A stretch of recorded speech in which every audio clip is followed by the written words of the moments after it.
लोकसभाच्या निवडणुकीमध्ये पार्टीच्या नावावर लोक वोट देणार, कॅन्डिडेटच्या नावावर वोट देणार नाही. कोणत्याही माणसाला जिंकवण्याचं माझ्या प्रयत्न होतं, स्वतःहून जिंकून येईल अशी माझी अपेक्षा होती. पण असतील विधानसभाचे असो किंवा कॉर्पोरेशनचे असो, तेव्हा आम्ही जिंकण्यासाठी लढू. मत कापण्यासाठी आमचे कुठलंही ह्या प्रकारचे धोरण नाही, ह्या प्रकारची आमची विचारधारा नाही. लोकसभा निवडणुकीत उतरण्याच्या तयारीत असलेले मुंबईचे माजी पोलीस आयुक्त, महाराष्ट्राचे माजी पोलीस महासंचालक संजय पांडे पुन्हा एकदा चर्चेत आले असल्याचे पाहायला मिळत आहे. ऑक्टोबर महिन्यात होणाऱ्या महाराष्ट्र विधानसभा निवडणुकीच्या रिंगणात 15 उमेदवार आम्ही उतरवणार असल्याचं संजय पांडे यांनी सांगितले. महाराष्ट्र न्यूज 9चे संपादक नागेश कळसगौंडे यांनी महाराष्ट्राचे माजी पोलीस महासंचालक संजय पांडे यांची घेतली थेट मुलाखत. पाहुयात काय म्हणाले महाराष्ट्राचे माजी पोलीस महासंचालक संजय पांडे.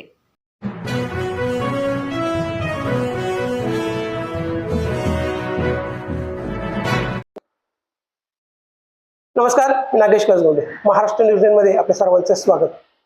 नुकत्याच लोकसभेच्या निवडणुका पार पडल्या आणि त्या लोकसभेच्या निवडणुकीमध्ये एक नाव निवडणूक न लढता सुद्धा चर्चेत आलं, ते म्हणजे महाराष्ट्राचे माजी पोलीस महासंचालक संजय पांडे निवडणुकीच्या रिंगणात उतरणार होते, परंतु त्यांनी माघार घेतली. आता पुन्हा एकदा महाराष्ट्राच्या निवडणुकीचा बिगुल वाजणार आहे आणि त्या महाराष्ट्राच्या निवडणुकीच्या अनुषंगाने संजय पांडे यांची काय तयारी आहे, कशा प्रकारे निवडणुकीच्या दृष्टिकोनातून कामकाज सुरू आहे आणि पोलीस महासंचालक असताना पोलिसांच्या समस्या सोडवताना आणि आता पोलीस महासंचालक नसताना पोलिसांच्या ज्या समस्या आहेत त्या सोडवताना कशा प्रकारे अडचणी आहेत, काय कशा प्रकारे समस्या सोडवल्या जातात, या सर्व विषयांवर आज स्वतः संजय पांडेजी यांच्यासोबत एक मुलाखत करतोय. पहिल्यांदाच महाराष्ट्र न्यूजच्या माध्यमातून संजय पांडेजी आपल्यासोबत बोलत आहेत. सर, पहिलं तर तुमचं खूप खूप स्वागत, खूप खूप धन्यवाद. आपण महाराष्ट्र न्यूजला टाइम दिलात.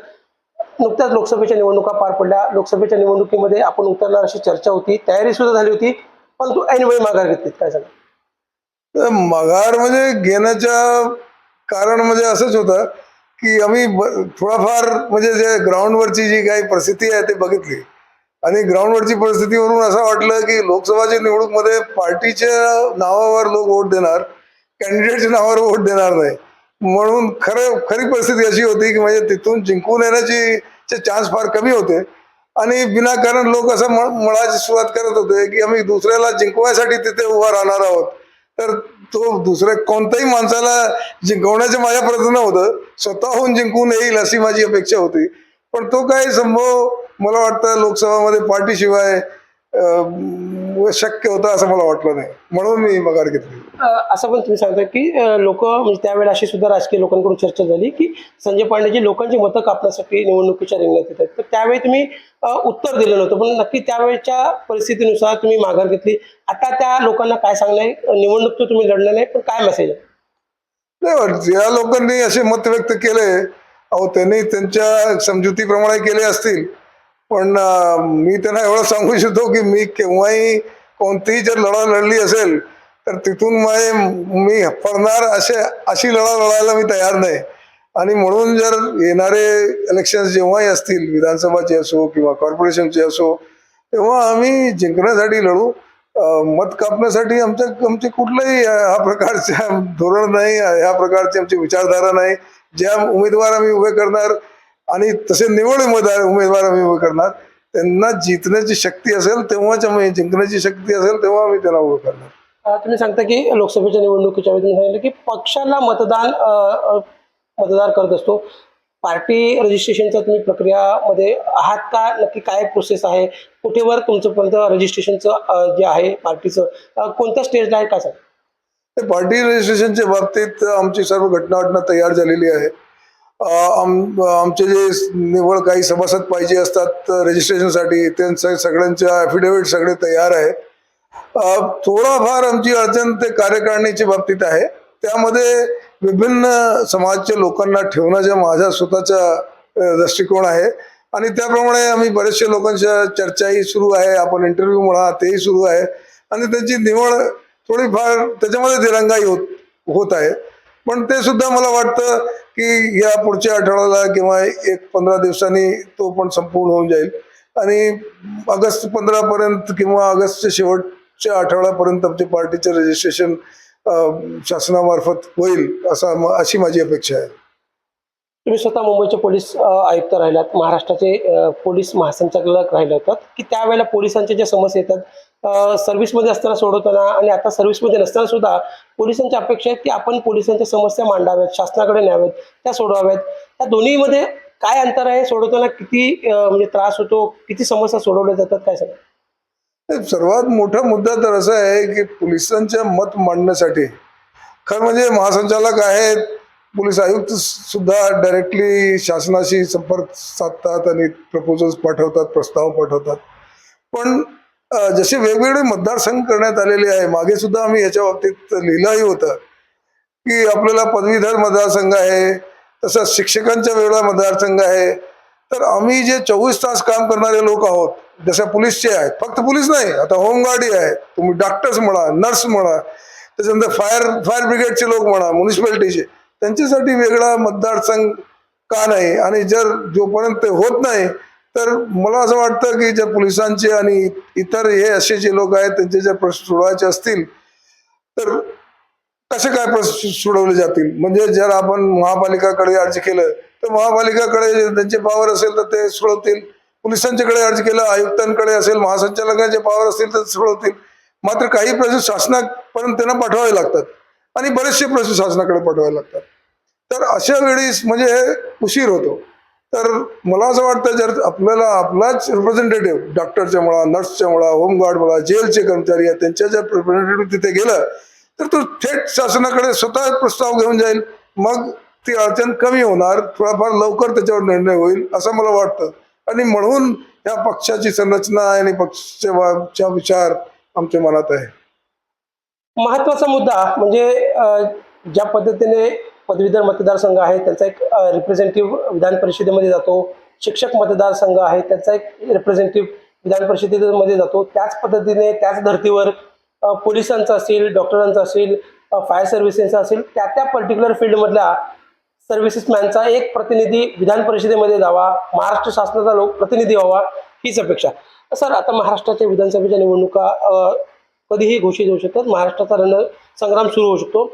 बातमीमध्ये चर्चा आहे की 15 जागांवर आपण निवडणूक लढवण्याच्या तयारीत आहात. आपण वर्सोवा विधानसभेमध्ये कशा प्रकारे तयारी आहे आणि या 15 विधानसभेमध्ये कशा प्रकारची तयारी सुरू आहे? आता म्हणजे तयारीचं विश्लेषण करून म्हणजे आपल्याला सांगतो. तयारी म्हणजे आपल्याला कार्यकर्ता पाहिजे. आपल्याकडे प्रत्येक कॉन्स्टिट्युएन्सी म्हणजे जवळजवळ 2 लाख 2.25 लाखचे काहीतरी मतदार असतात. त्यासाठी म्हणजे 200 बूथ असतात.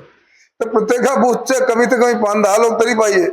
तर सध्या जर तुम्ही मला विचारलं तर आम्ही काही मतदारसंघ आम्ही निवडलेले आहेत. त्या मतदारसंघच्या लोकांना आमच्या हाच आव्हान आहे की त्यांनी आमच्या पक्षाशी जसं आम्ही रजिस्टर करू त्यावेळी त्यांनी त्याच्याशी ते सभासद व्हावं आणि मग त्यानंतर त्यांनी आमचा प्रचार करावा. त्याच्याशिवाय दुसरा काही कार्यक्रम आम्ही करू शकत नाही. नुसतं नावावर, नुसतं सोशल मीडियावर आवाहन करून ते होणार नाही. आम्हाला रोडवर जाऊन काही असे क्षेत्र आहे ज्यामध्ये आमचे जे उमेदवार आमच्याशी जुळण्यासाठी तयार आहेत ते आता कामावर लागलेले आहेत. काही असे वेस्टर्न महाराष्ट्राचे लोक आहेत, असेच विदर्भाचे काही लोक आहेत. तर हळूहळू जसे आमचे कार्यकर्त्याच्या आम्ही निवड करू तर आपल्याला हे जे 10 ते 15 आम्ही म्हटलं होतं तसे आपल्याला मतदारसंघमध्ये आमचे कार्यकर्ते दिसायला लागणार आणि एक अजून 15-20 दिवसची वेळ आहे.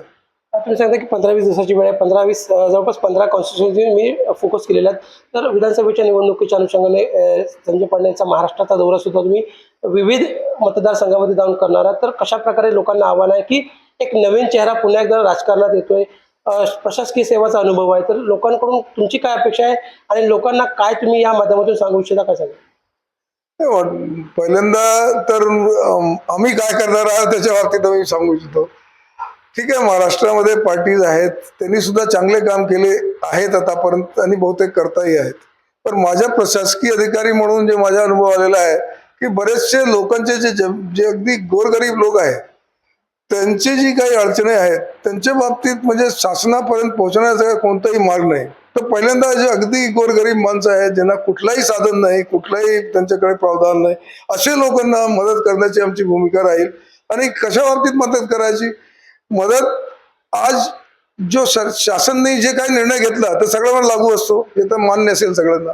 पण तो शासनचा निर्णय घेताना का आपण तिकडच्या जे आपला मतदारसंघ आहे त्यांच्याशी आपण काही संवाद साधला होता का, हे एक फार मोठा विषय आहे. तर मग एक पारदर्शी शासनची व्यवस्था ज्यामध्ये लोक सुद्धा आमच्याशी चर्चा करू शकतील आणि त्यांच्या म्हणण्याप्रमाणे आम्ही त्या प्रस्ताव आणि त्या शासनाकडे तसे निर्देश आम्ही घेऊन जाऊ अशी आमची अपेक्षा आहे. मात्र अशी आमची धारणा आहे आणि लोकांकडून माझी हेच अपेक्षा आहे की आज तुम्ही जर कुठेही कोणत्याही मतदारसंघामध्ये बघितलं तर 2 ते 2.25 लाख आता MLAच्या आमदारच्या म्हणायला गेलो तर त्यामध्ये 50% मतदान होत असतो आणि हे 50% मध्ये जवळजवळ 40% लोक असे असतात जे कुठेही एक पार्टीशी संबंधित असतात. आता त्याला BJP म्हणा, शिवसेना म्हणा, काँग्रेस म्हणा. तर पण एक फार मोठा समूह आहे जो कुठल्याही प्रकारच्या मतदानची प्रक्रियामध्ये सामील होत नाही आणि त्या लोकांना त्याच्यामध्ये सामील करून घेण्याचा आमचा फार मोठा उद्देश राहील. आणि त्यांच्याकडून मला एवढी अपेक्षा आहे जे हे 50% वोट देत नाही त्यांनी येऊन जर आम्हाला वोट दिलं तर आम्ही त्यांच्यासाठी 100% काम करू. तर ते महाराष्ट्राचे माजी पोलीस महासंचालक संजय पांडेजी. महाराष्ट्राच्या राजकारणात विविध लोकप्रतिनिधी आहेत, विविध पार्ट्या आहेत, काही इस्टॅब्लिश आहेत, काही स्वतःला इस्टॅब्लिश करण्याचा प्रयत्न करत आहेत.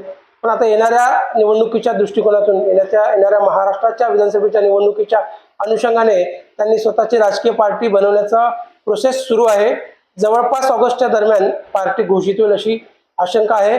आणि त्याचसोबत सर्वात महत्त्वाचा विषय की 2 ज्या पद्धतीचे विधान परिषदेचे आमदार असतात त्याच धर्तीवर लोकप्रतिनिधी असावा त्या सर्व्हिसमॅनचा. आणि त्याचसोबत सर्वात महत्त्वाचा मुद्दा त्यांनी असं सांगितलं आहे की जी समाज जो आहे जो मतदार करतो 50% प्रत्येक निवडणुकीमध्ये, उर्वरित 50% जे मतदार आहेत त्यांनी आम्हाला मतदान करावं आणि त्या 50% लोकांसाठी आम्ही 100% काम करू, हेच सांगणं संजय पांडे यांचं. तुर्तास इथे थांबतो. मी नागेश कसगोंडे, महाराष्ट्र न्यूज साठी खूप खूप धन्यवाद.